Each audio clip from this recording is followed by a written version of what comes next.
y'all, it is Tasha. I am back with another video. Thank you so much for stopping into my channel. If you are new here, welcome. If you are not new, thank you so much for stopping back by again.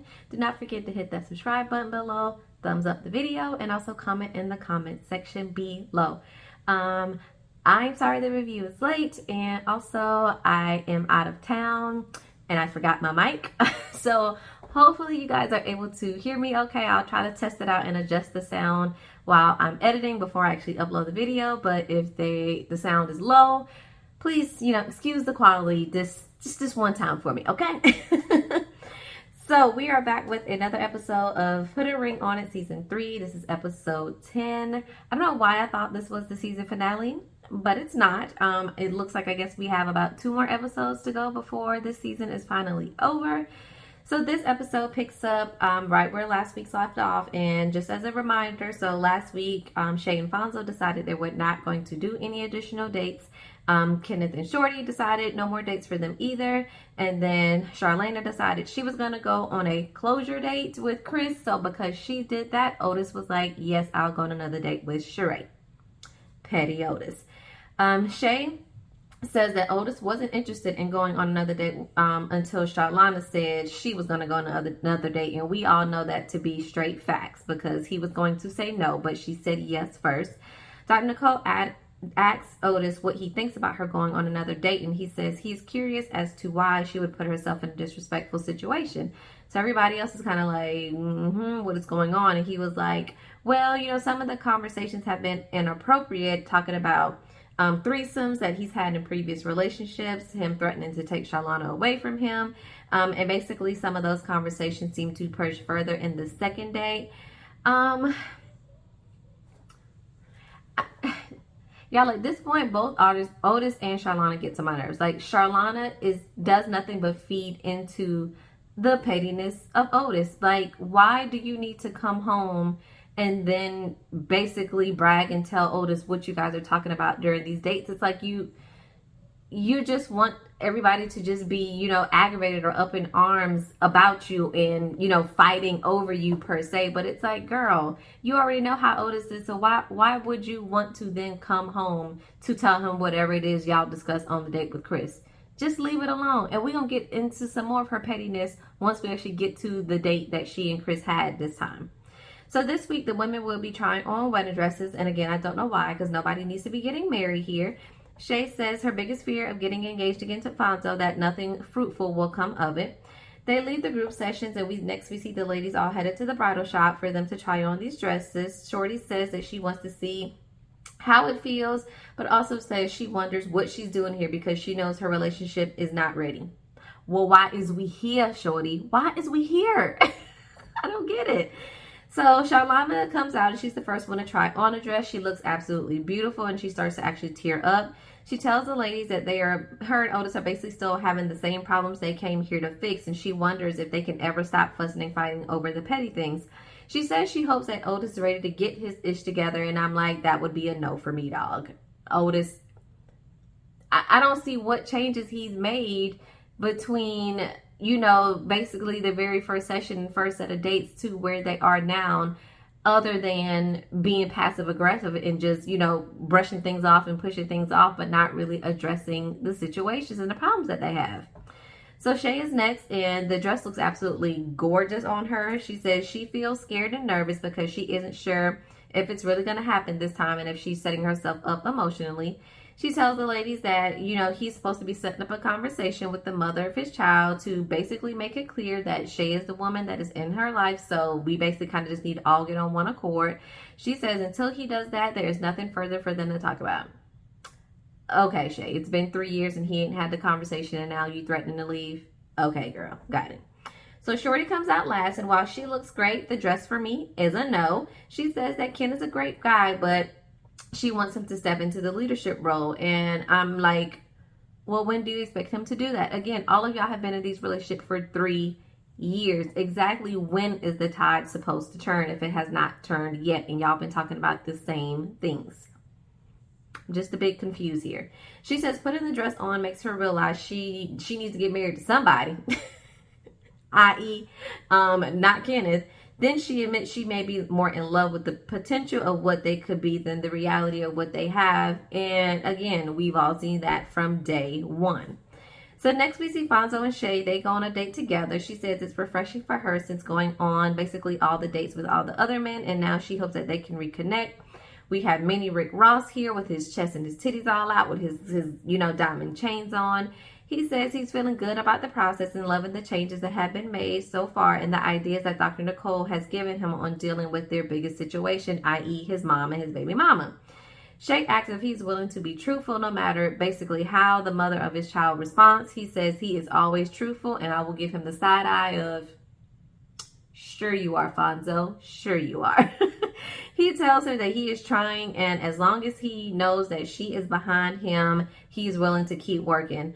Of course, this makes Shay smile from ear to ear because this man can basically whisper any sweet nothings to her, and she's like, oh my God, I just love the changes. I just love this Fonzo. Because you can't be coming out here dressed like this no more. Like, you got to cover all this up because all this is for me. Girl, you can have it, okay? She asks as they leave, and she's like, so what we gonna do next? He said, we're gonna go home and make these babies. And she just, and we got to deal with this situation first. Okay, Shay. Okay. So next we see Otis is going on his date with Sheree, and he says basically it's all because, Charlie is going on another date, so I'm going on another date, tit for tat with him. Sheree says she's curious as to why they are on another date, and I'm like, it's to get even with his girlfriend. That's exactly why y'all on this date. He tells her that they have had good conversation when she asks, and then he basically just completely avoids the conversation and gets up and says that he's going to go get food for them. And it was just so awkward. She looked confused. I felt uncomfortable for her. Like, what? Just be honest with her and say, I just wanted to get back with my girlfriend, so I decided to come on one more date with you. I'm not really interested. I just came because she was going on another date, because that's what it is. We then see Charlie meet up with Chris again. And again, I don't know what she sees in this guy. I basically think she just wants to continue to get in under Otis's skin at this point. And Chris is basically the perfect person to do the job. At this point, I think her picker is off. It is Charlie that's the problem. Chris says he's getting mixed signals from her because she talks about her man as they're on these dates, but then says that she's kind of into him as well. She tells him that she showed Otis his IG and basically that, I tell him about all the compliments you give me as well. So kind of, he knows that and he knows what you look like. And I'm just like, Charlie, you are being so messy. Like, this is being messy for no reason because Otis is fine with being an a-hole all on his own, and you just gonna add lighter fluid to it and just be like, well, let me just, since I have a victim that I can use in my little game that I want to play with you, let's just keep doing that. Girl, they get on my nerves. So back over on Otis' date, he brings back their food. He's basically very, very closed off to his date, and Sheree picks up on it. And she's just kind of like, I just don't know if something's going on in his relationship. What is happening? Like, he doesn't even look like he's enjoying this. He's completely wasting her time. She has to carry the conversations. It is just so annoying at this point. So back over to Chris and Charlie.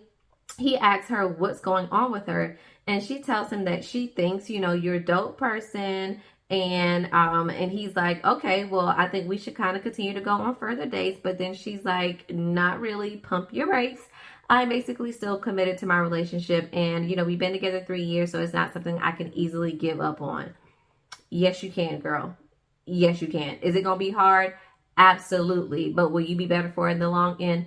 Absolutely. Stop wasting more time because that does nothing but make it harder for you to then walk away out of a relationship that is not serving either one of y'all well at this point.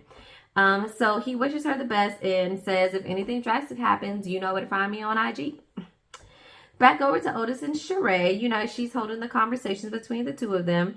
He tells her that the process has taught him how much he really wants to marry his girlfriend, which again, wasting this lady's time and coming right out of left field of, I'm just on this date to go through the motions, but I don't want to be with you. I want to be with her. He says now he knows for sure that how he thought he felt about Charlie, he truly feels about her. He says that Sheree helped him understand why Charlie is his woman, but Sheree would be someone that he would date, but he wants to be with Charlie. And I'm like, yeah, because Charlie already knows what type of trash she's putting up with you, and she puts up with it. So therefore, you're going to stick with the person that knows you best instead of trying to manipulate and gaslight someone new at this point, Otis. Okay. So back over to Fonzo and Shay. Fonzo, they're at home, and Fonzo's about to call the mother of his child to apologize on how he's handled things in the past. So he calls her, she gets on the phone, and you can already tell she is not with the shits from him. Like, the way, you can tell by the way a woman pick up the phone and how she like, hello? Hey, Fonzo. Like, you already know. I know you calling me on some BS, and I'm not here for it, okay? He tells her he's calling because he's getting help with his relationship, and while they didn't handle things correctly, she is still valuable to him, and they really need to make it work for the sake of their child. She says, yes, you didn't handle the things well. You cut me off. You just left me by the wayside, and while you kind of went on heel, you really left me broken. She says now he's trying to close things out the right way, and while he continues to apologize for it, she basically ain't here for it. She tells him on his end that he is okay, but on her side, she still has loose ends and feels like she has to tie up those loose ends by herself. She says that basically it sounds like Fonzo introduced their child to Shay before introducing Shay to the mother of his child, and she says basically that's where he messed up. And I have differing thoughts on that, because it's like introduce them to your child first. That's not meaning like y'all are just going on a long vacations together. That doesn't mean every time you have your child, your significant other is there as well. But I mean, I feel like introductions of whoever you're dating and your child is fine. I think once it crossed the line of, okay, we're going to be together for the long term, this person is spending significant time with your child a lot of the time, I think that's the time when they need to meet the mother or the father of that child, because then we know this is going somewhere serious versus, oh, I just want you to meet somebody, mommy's friend or daddy's friend, and then we kind of see and feel out where things go from there. Because essentially, in my opinion, and how I roll, if my kids don't like you, then we not going no further. So it really ain't no point in me introducing you to nobody else down the line in my family if my kid ain't feeling you for whatever reason. We gonna figure that out, and if they have some valid reasons as to why you ain't the one and why they feel some kind of way, there is no need to bring in nobody else in the family to get to know you or meet you, because it's going to be a wrap. So I kind of disagree with her there, but it really just depends on to what level Fonzo was involved in the child with Shay without his mother actually knowing what's going on. So she just keeps telling him that she doesn't believe him, and basically she needs to see his actions. Facts. Action speaks louder than words. And then we basically see him kind of brush that over and says, well, it's at least a start, and at least she is open, and ends the call. And you can hear in her voice that she is still obviously very much pissed and upset about the situation. So next we see Shorty and Kenneth go on a yoga / cuddling session, I guess like tantric yoga. And this is something I want to do. I don't want to do it when I'm having problems in a relationship, because I don't feel like this fixes it. But when everything is going great, let's do this, because this looks like fun. So they start with Kenneth laying his head in her lap, and he says his intentions are pure with her and he really wants to grow with her. She asks what he needs out of her. He says he needs a clear understanding from her, and basically wants her to understand what he is telling her is genuine, and he just needs her to believe that he will show up. And Kenneth, it's been 3 years. I don't know how now you just want her to trust you when I'm assuming she has trusted you, and you've shown her why you should not be trusted otherwise. Like, you got to show something for it to make things turn around, and not just sit here and be like, believe me, baby. Trust me, baby. Just have faith in me. Like, no, we are grown. I need to see you put your money where your mouth is, sir. Cut it out. So he tells her he will wipe the financial situation off the table for them, which I don't know exactly kind of what that means. Does that mean you're going to pay off a bunch of debt? Does that mean you're going to take care of all the bills and the finances going forward? Like, what does that actually mean, Kenneth? And Shorty says she actually wants to hear the plan. He says he has a plan, but there are some things that need to be solidified before he shares. i.e. he ain't got no plan. So he sits up off of her lap and starts to kind of get a little bit upset with basically all the other questions. Is like, well, what other questions you got? So she's like, well, don't get mad, but I kind of want to stay on this same topic. So they continue to talk. He says he's like, I'm making all the necessary, and he's just talking. And then he's like, well, I just want you to comfort me, just be a woman that has my back. I'm like, you can't even give no solid answers here, Kenneth. Like, this is not even a solid conversation to the questions that she has for you, which is why she still has these same questions for you. Like, you want her to have your back when you don't have no plan? Boy, what? So she says they aren't getting to the meat of things because he said, you're going to cook and pay all the bills, and you think that everything is just supposed to be okay because you said that. Shorty says that they have done a lot of fantasizing, and basically they haven't gotten to the bottom of things. Kenneth admits when he has a confessional alone that he doesn't have everything planned out. And I'm like, well, we know that, so you need to stop lying. Like, this is what Shorty has asked you to do, is to just be truthful and honest, because in the very beginning of your relationship, you were not truthful and honest, and you're continuing that same exact pattern, but yet you just want her to trust you, be genuine, and have your back. Okay, got it. She says she doesn't want to force two pieces of a puzzle that don't fit together. And basically, he says he's ready to take a hatchet and basically go at both pieces to make them fit. And I'm like, no, that's not how any of this works. That's not how. No, Kenneth, that's not how this works. Shorty says that she is starting to come to the realization that maybe they just are not meant for each other, and y'all are not. She says he doesn't listen and he doesn't live in the real world with the rest of us. Kenneth asks why she keeps playing with his mind, why she keeps playing, and why does she stay? And we have the exact same questions. We don't know why she keeps playing with your mind and why she stays. Both of y'all love the toxicity of it all is the only thing I can come to the conclusion of, or the sex is just so great, neither one of y'all can leave. I don't know. So Shorty wonders why Dr. Nicole actually set up this cuddle session with someone she doesn't even want to hold hands with right now.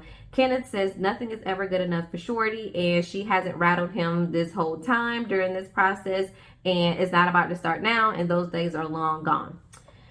So next we see Kenneth and Shorty back at their apartment, and this is when it starts to hit the fan with them. So Kenneth is cooking some wings. He's asking Shorty if she wants some. And you can kind of look at Shorty. She's going through her phone. You can already tell, like, she is not with the nonsense with him. And you can tell she isn't happy with him. She said that they had a conversation the previous night about getting engaged, and it did not go well. She tells him he really needs to chill out. And he said, well, this morning I feel real rejuvenated and I want to talk. So now he wants to continue on with the conversation they had last night. He starts to eat. He's like, man, this food tastes real good. You should have some. I'm like, what? He's definitely drunk. He's definitely drunk, okay?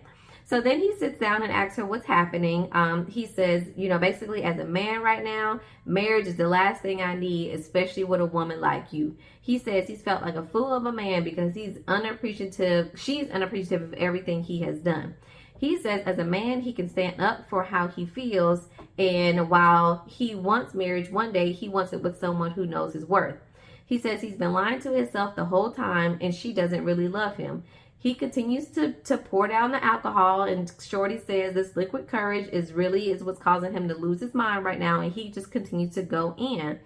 He says, she isn't even really his flavor, and people that know him is probably like, man, what's wrong with you? What's happening? Because basically his friends are wondering why he is even with a woman like Shorty, because apparently Shorty ain't his type for whatever reason. He says she's weak and continues on with this tantrum, and she starts to tell him, well, you need to continue to get your stuff, and I really don't have the patience to deal with this for another 3 years. She says she always felt like, he's felt like this, and she says she's always told him that he can exit at any time, and she's like, so right now, do you want to finalize everything right now? And he's like, ASAP. Okay, let's get this party started. So she tries to keep talking, and he starts to tell her, shut that bull up. And he then asks, she's like, so is this an exit conversation that we're having at this time? He says, we don't need to get married. I said, we don't need to get married. And he said that comment as if that means we don't need to get married, but we can still stay together. It's like, But that's not what we're here to do. We're here to figure out if we're going to put a ring on it or leave, not if we're going to put a ring on it and then still continue in this toxic relationship for another 3, 4, 5, 6, 7 years. Like, Kenneth, no. She says that what he brings to the table. She asks him what he brings to the table and says right now he is looking like a clown. And he's like, when I come up this alcohol, I may be begging her to come back. He continues to show out and acts like, he's moving out. He's getting his stuff. He's packing his little backpack. He says he's a man at the end of the day and he is proud, smart, and she ain't going to make him feel any kind of way. He starts doing cartwheels in the living room, y'all, and then goes up to her and says, we'll be the best of friends, and just continues to drink and get wasted. And she says she is embarrassed for him. She tells him that he is a child, and he tells her that she is a fake mother and continues to cuss her out. He says he has to check himself or he will lose himself. He tells her she is as fake as the eyelashes that is on her face. And again, he continues to pack up his stuff and acts that they are going on more dates in the process as he's packing up his belongings, as if maybe if she tell me we're going on more dates, I'll leave out a cute outfit or something. I don't know. But she gives him a suitcase and says, that he can keep it. And she then is like, well, you came here with your stuff in trash bags, so let's leave with your stuff in trash bags. So she starts getting trash bags and she's putting his stuff in it and placing his trash bags outside the door. She tells him, take the luggage, enjoy the luggage because you can't afford to take this luggage and actually use it to go anywhere. He then puts on his little backpack as he's about to leave and tries to kiss her and tells her, bye, little ugly.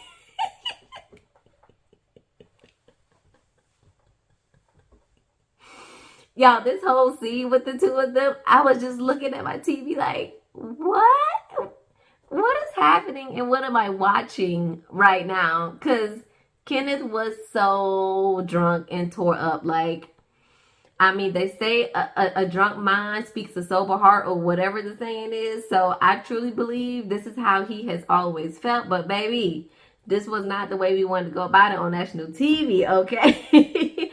He says in his past, he probably would have called her the next day and apologized. But with all the tools that he's gotten from Dr. Nicole, he's good, man. I'm good on that.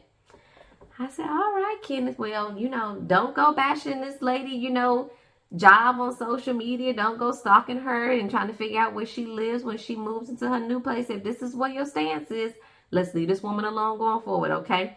But that's how the episode goes on. Looks like next week it's going to be pretty much a little bit of Otis and Charlana in the hot seat. And Dr. Nicole looks to be meeting with, if not all, a few of them individually, one-on-one. We see Otis and Fonzo are going to go ring shopping. And all I can think about is, child, when is the finale? When is it over? Because it needs to be over.